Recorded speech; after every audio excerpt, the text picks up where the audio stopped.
ये कह के उन्होंने बात नहीं की। बिल्कुल ठीक है सर। पब्लिक कमेटी के चेयरमैन को पब्लिक कमेटी ने चेयरमैन नैब को बुलाया हुआ था, इमरान खान साहब का खत हो गया कि भैया इनके सामने पेश नहीं होना। इसमें क्या साइंस है सर? क्या वो भी जवाब देनी है? बाकर रजा बाकर साहब की तरह वो भी कानून से बाला था। गठजोड़ है भाई, ये साबित हो गया गठजोड़। ये हुआ ये कि जनाब पब्लिक अकाउंट्स कमेटी जो है उसने नैब को बुलाया था। नैब के चेयरमैन से कोई 32 करोड़ का कुछ पता नहीं चल रहा था। जो रिकवरी हुई थी सारा मालूम कर रहे थे कि भाई ये पैसा कहाँ गया।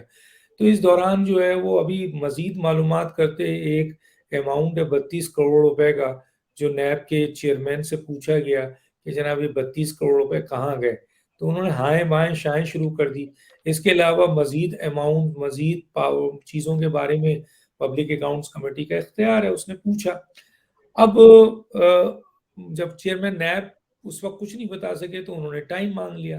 तो उनसे कहा गया कि अगले पेशी में आप आइएगा, मेरा ख्याल 6 तारीख को शायद थी। तो उनको कहा गया जी अगले पेशी में आप हमें ये बताइए कि रिकवरी हुई है, उसकी डिस्ट्रीब्यूशन क्या है, उसका ऑडिट क्या है। क्योंकि आपको पता है कि ऑडिटर जनरल ऑफ पाकिस्तान की रिपोर्ट में बड़े मजे की बातें जब पता चलती हैं। एक ये नेशनल बैंक की 2012 से ऑडिट ही नहीं हुई है, बताइए। दूसरा ये है कि जनाब 2012 से 12 से यस ऑडिट ही नहीं हुआ है जनाब। इसके अलावा पब्लिक अकाउंट्स कमेटी ने जब देखा कि जनाब नैब की ऑडिट में कोई ऐसा इदारा पाकिस्तान में दिखा नहीं जिसमें फाइनेंशियली बहुत ज्यादा इन्वॉल्वमेंट हो या ना हो, ऑडिट का पैराज बनता है। वो अलग बात है कि ऑडिट का पैराज सेटल कर दिया जाए या सेटल करवा दिया जाए। असल में आप कोई पैरा बनाते हैं तो उस पैरा के ऊपर कोई बताता है कि नहीं जी ये 5 रुपए आपने जो हमसे पूछा है सवाल में पैरा में, तो ये 5 रुपए हमने ये कर दिया था, बाद में जवाब दे देता है तो उससे सेटल हो जाते हैं पैराज। लेकिन सवाल ये पैदा होता है कि नैब का कोई पैरा नहीं बना हुआ है, और जब बना ही नहीं मालूम है। एक पैरा भी नहीं है तो सोचिए कि कितना डर और खौफ है ऑडिटर जनरल ऑफ पाकिस्तान और उनकी टीम को कि नैब का कोई पैरा नहीं बनाया।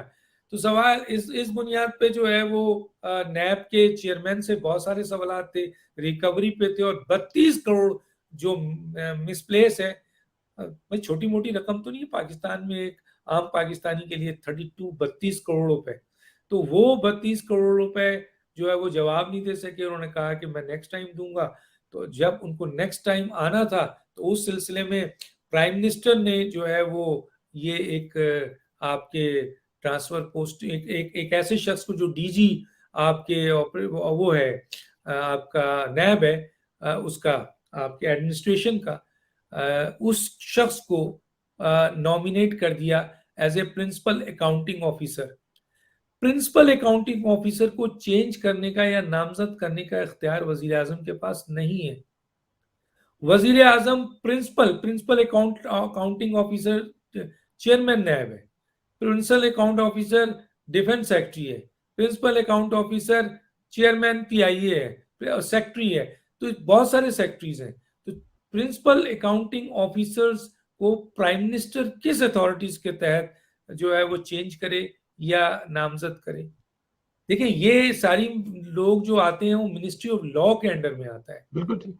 इवन के जुडिशियल में भी बहुत से हिस्सा मिनिस्ट्री ऑफ लॉ के अंडर में आता है। इसका प्राइम मिनिस्टर से क्या ताल्लुक है और क्यों कर रहे हैं?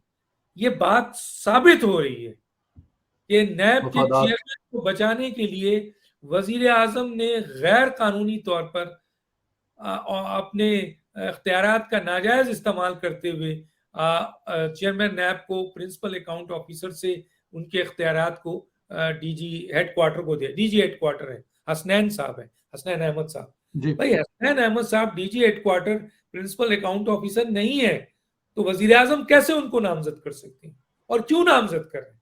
पहले तो मैंने बता दिया कि उनका इख्तियार नहीं है। दूसरा क्यों किया है? इसलिए किया है कि चेयरमैन नैब को बचाने की कोशिश की है।